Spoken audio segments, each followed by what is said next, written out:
Isabel Allende, House of the Spirits, Part 13.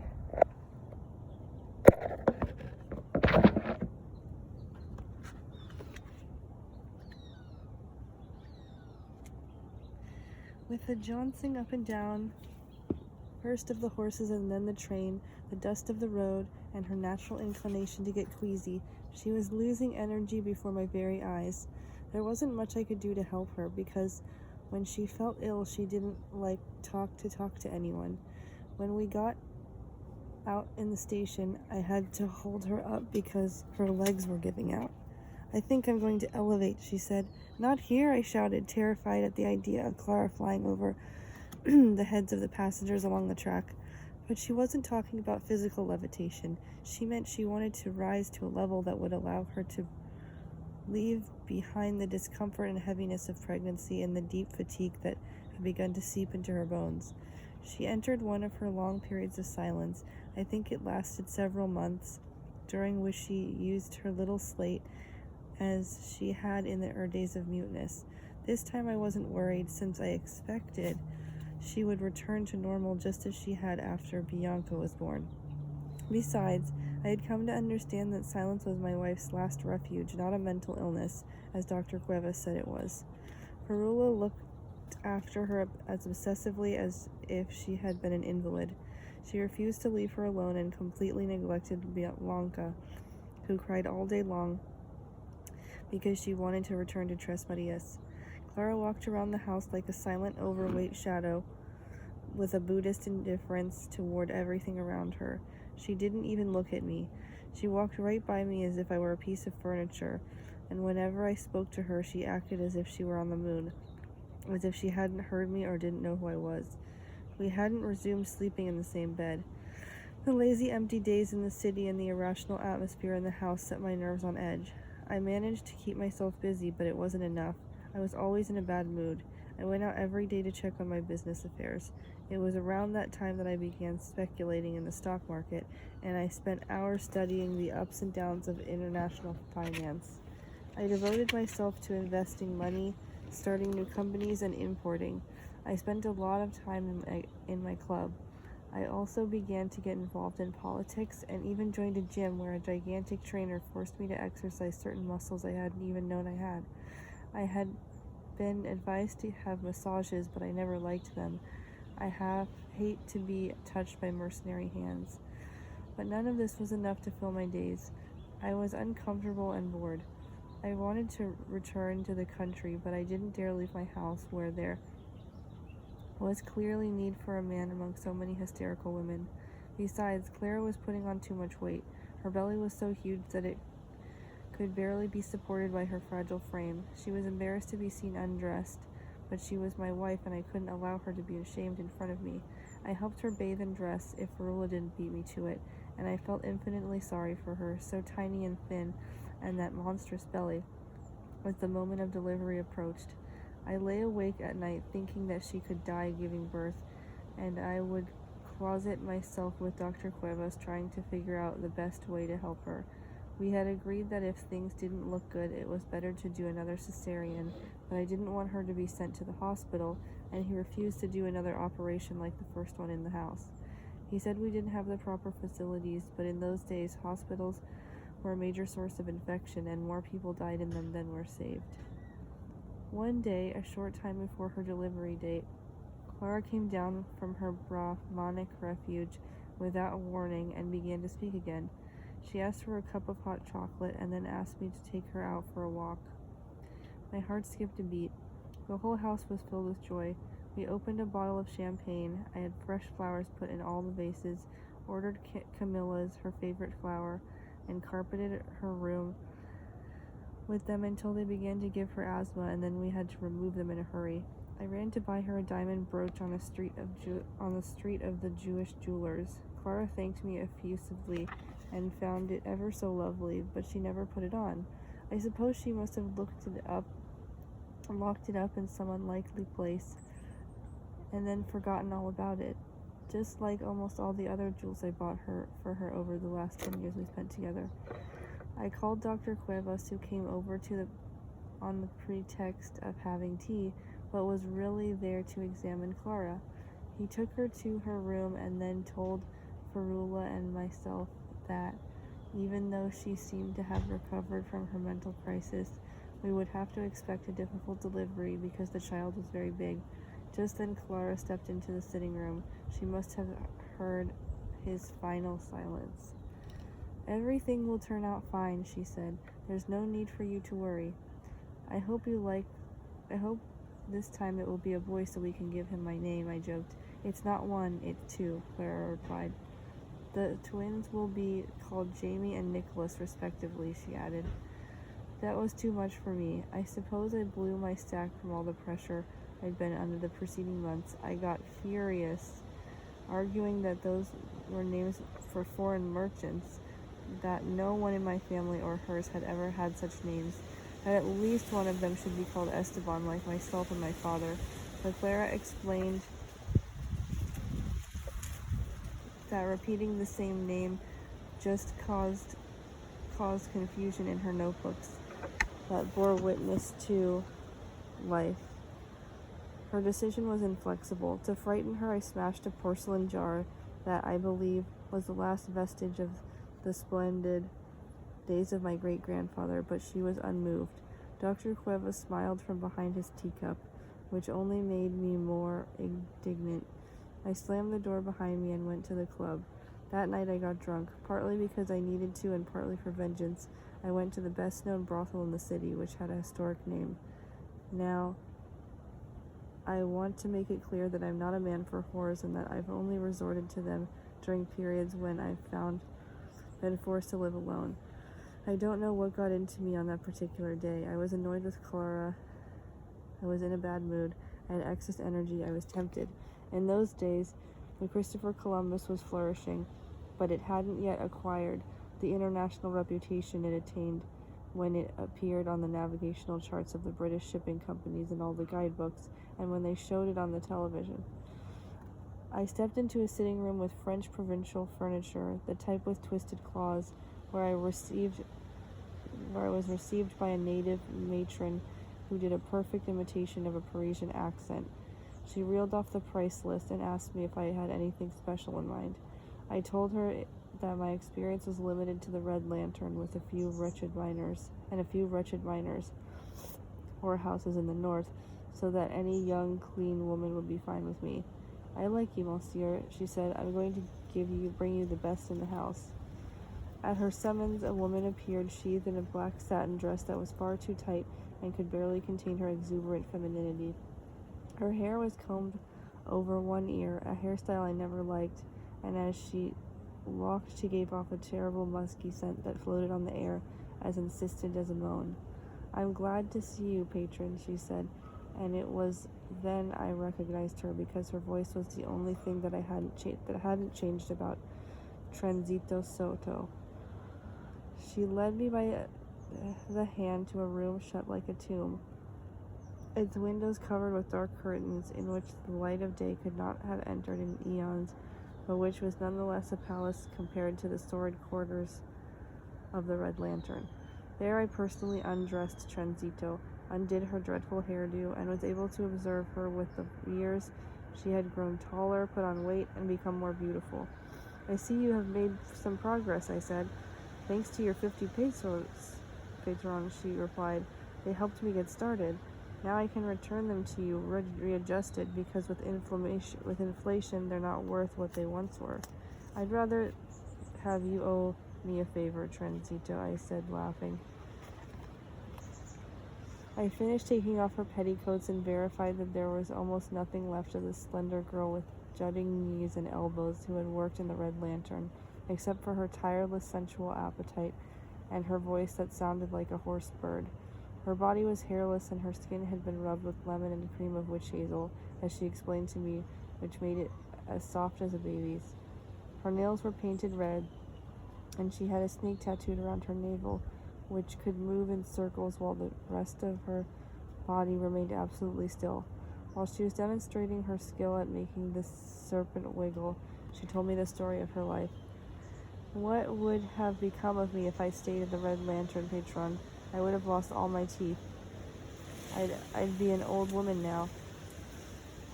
You get used up fast in this profession. You have to look out for yourself. And I'm not even a street walker.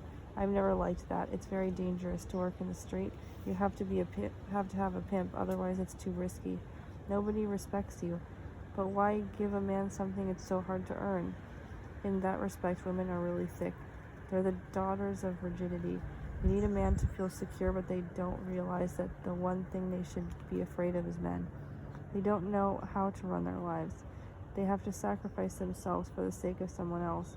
Whores are the worst, patron, believe me. They throw their lives away, working for some pimp, smile while he beats them, feel proud when he's well dressed with his gold teeth and rings on his fingers. And when he goes off and takes up with a woman half their age, they forgive him everything because he's a man. No, sir, I'm not like that. No one's ever supported me, and that's why you'll never find me supporting someone else. I work for myself, and whatever I earn, I spend as I see fit. It's been a struggle, believe me. Don't think I've had an easy time of it, because the madames of these places don't like to deal with women. They prefer pimps. They don't help you out. They have no consideration. But it looks as if they really appreciate you here, Transito. They told me you're the best in the house. I am, but this business would fall on its face if not for me, because I work like a horse. The rest of the girls here are a bunch of dish rags. All we get now are old men. It's not the way it used to be. We ought to modernize the whole business, bring in civil servants who have nothing to do in the middle of the day, and young people and students. We ought to get better furnishings, liven the place up, clean it. Clean the whole place. That way the customers would feel more trusting, and they wouldn't go around worrying about catching some venereal disease, right? The place is a pigsty. They never clean. Look, pick up the pillow. I guarantee you a tick will come hopping out. I've told the madame and she doesn't listen. She doesn't have a head for business. And you do? Of course, patron. I have a million ideas for improving the Christopher Columbus. I bring enthusiasm to this profession. I'm not like those girls who go around complaining all the time.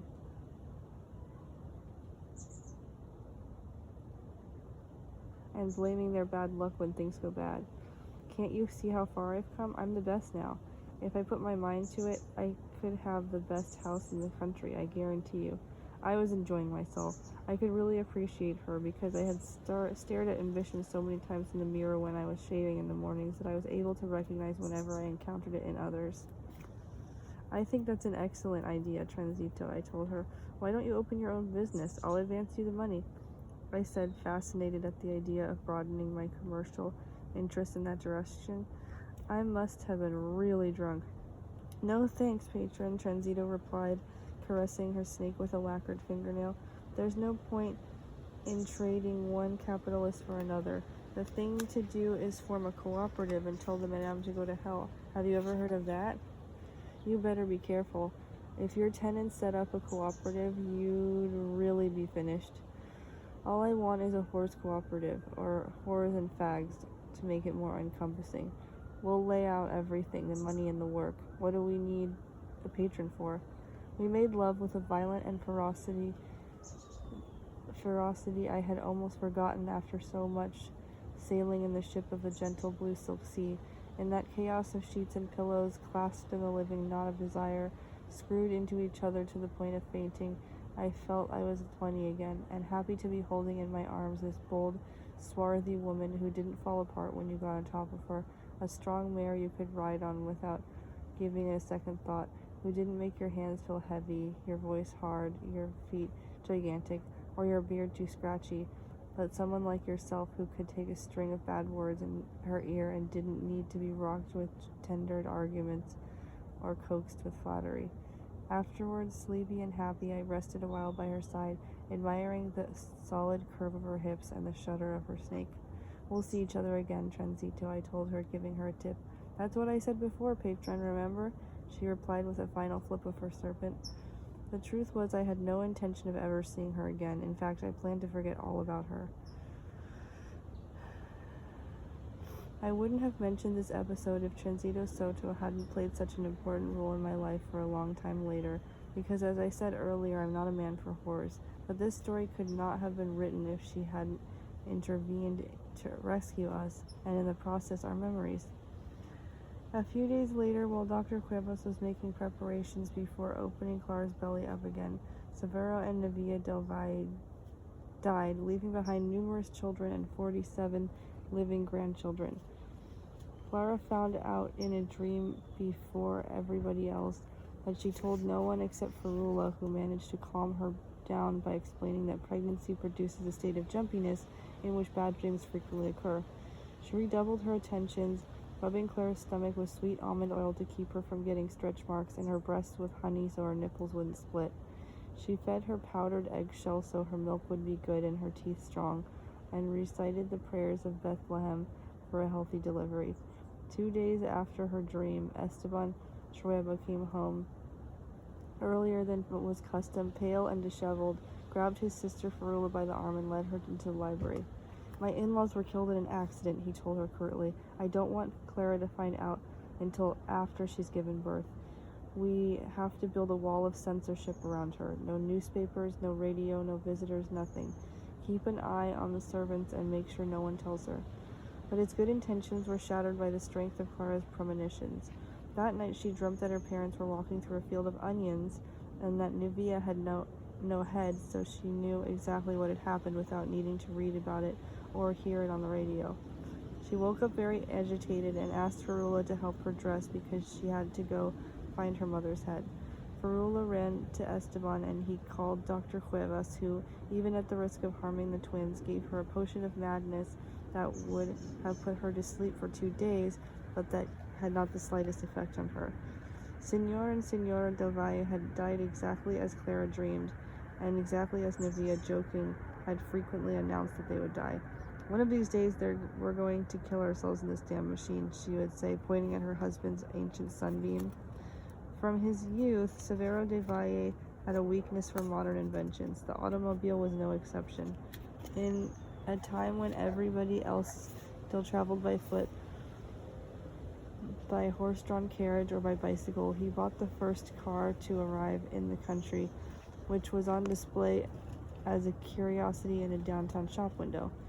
It was a mechanical wonder that moved at the suicidal speed of 15 or even 20 kilometers an hour, to the astonishment of the pedestrians and the curses of those who were splattered with mud or covered with dust as it went by.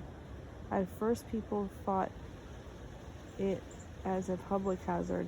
Eminent scientists explained in the newspaper that the human orgasm was not made to withstand moving about at 20 kilometers an hour, and that the new ingredient called gasoline could catch fire and cause a chain reaction that would consume the entire city. Even the church became involved. Father Restrepo, who had kept a watchful eye on the Del Valle family ever since the disturbing affair with Clara that Holy Thursday during Mass, became the self-proclaimed guardian of morality and railed in his Galician accent against the amicis rerum noverum, the friends of new things, such as these satanic machines, which he compared to the chariot of fire in which the prophet Elias disappeared on his way to heaven. But Severo ignored the scandal, and in a short time several other gentlemen followed his example, until the sight of an automobile ceased to be such a novelty. He used it for more than 10 years, refusing to change models when the city swelled with modern cars that were more efficient and safer, for the same reason that his wife refused to get rid of the dray horses until they died peacefully of old age. Inside, the sunbeam had lace curtains and 2 glass vases, which Nevilla kept full of fresh cut flowers. It was lined with polished wood and Russian leather, and its bronze hardware gleamed like gold. Despite its British origin, it had been baptized with the very Indian name Covadonga. It was perfect, to tell you the truth, except that its brakes never worked very well. Still, Severo was proud of his mechanical abilities. He took the car apart several times trying to fix it, and then he entrusted it to the big cuckold, an Italian mechanic who was the best in the country. He had acquired his nickname from a tragedy that had cast its shadow over his life. People said that his wife, sick and tired of betraying him without his noticing, abandoned him one stormy night, and before she left, him, she took a bunch of ram's horns that she got at the butcher's and tied them to the points of the fence around the garage. The next day, when the Italian arrived at work, he found a knot of children and neighbors making fun of him. That scene, however, in no way undermined his professional reputation, although he too was unable to fix Covadonga's brakes. Severo opted for traveling with a large rock in his car. Whenever he parked on an incline, one passenger would hold his foot on the brake and another would jump out quickly and place the stone in front of the wheels. The system usually worked, but on that fatal Sunday, appointed by destiny to be their last, it did not. The Devalles motored out into the suburbs, as they always did on a clear day. Suddenly the brakes gave out completely, and before Nivea could jump out with the rock or Severo could alter his course, the car took off downhill. Severo tried to swerve and then he tried to stop, but the devil had taken charge of the machine, which flew out of control and smashed into a cart loaded with construction iron. One of the plates came out through the windshield and decapitated Nivea. It was a clean cut. Her head shot out of the car, and despite a search by the police, the forest rangers, and a swarm of neighbors who searched for it with their bloodhounds, after 2 days they had failed to find any trace of it. By the third day, the bodies had begun to stink, and they had to be buried in a magnificent funeral that was attended by the whole Devalle tribe and an incredible number of friends and acquaintances, not to mention the delegations of women who went to pay their last respects to the remains of Nivea, who was considered the first feminist in the country. Her enemies said of her that if she had lost her head during her lifetime, there was no reason why she should find it in death.